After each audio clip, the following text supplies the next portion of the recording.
নমস্কার বন্ধুরা, welcome back to my channel.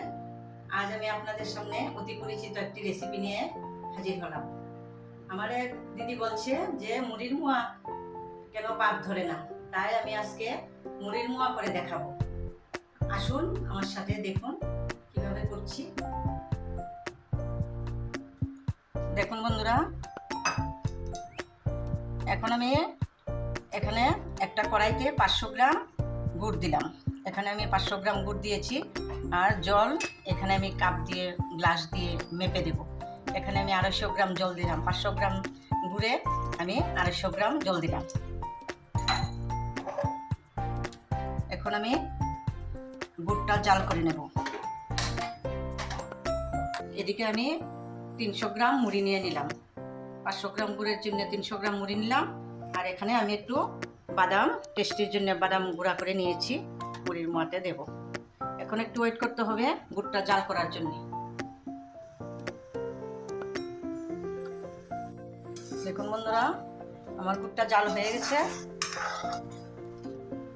এখন কি করে বুঝবেন গুড়টা হয়েছে কিনা? এখন একটু গুড় এরকম ভাবে হাতাটার মধ্যে লাগিয়ে তুলে হাতটা একটু ভিজিয়ে নেবেন।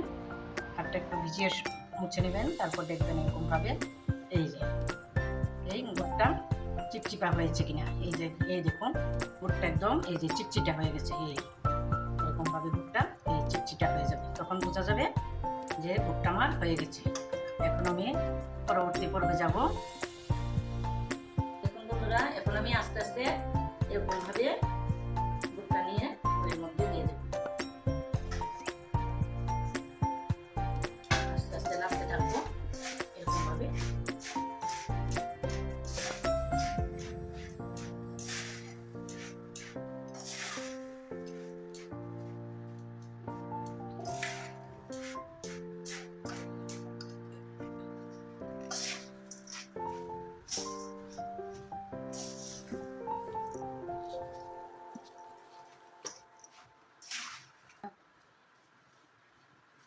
দেখুন বন্ধুরা, এখানে আমি বাদাম ভেজে বাদামের একটু গুঁড়া করে রেখেছিলাম।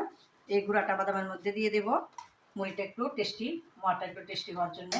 এখন আমি আস্তে আস্তে গুড়টা দেবো আর নাড়বো। এরকমভাবে গুড়টা আস্তে আস্তে দেবো আর এরকমভাবে নাড়বো। এইভাবে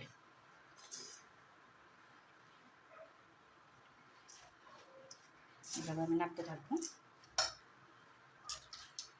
দেখুন বন্ধুরা, এখন আমার মুড়িটা আমি গুড় দিয়ে আসিয়ে নিলাম। এখন আমি মোয়া আকৃতি করে নেব। এরকমভাবে হাতের মধ্যে চেপে চেপে এরকমভাবে গোল আকৃতি করে এভাবে করে নেবেন।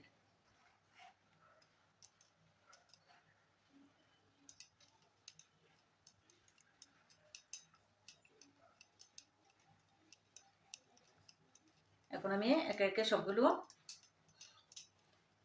মোয়া তৈরি করে নিচ্ছি।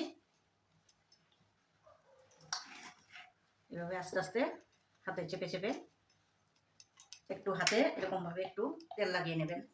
হাতে যদি মনে করেন হাতে চিপচিপা একটু লেগে যায়, তাহলে একটু তেল নিয়ে এরকমভাবে হাতটা একটু মুছে নেবেন।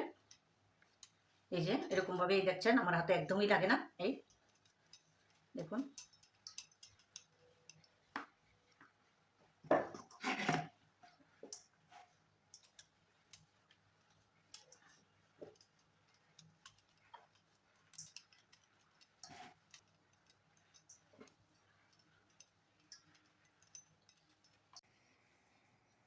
আম্মা, মোয়াটা খুব সুন্দর টেস্টি হয়েছে। Thank you. আমার রেসিপিটি যদি ভালো লাগে আমার চ্যানেলটি সাবস্ক্রাইব করবেন। আবার নতুন নতুন এইভাবে রেসিপি পাওয়ার জন্য একটি লাইক শেয়ার করবেন। নমস্কার, ধন্যবাদ।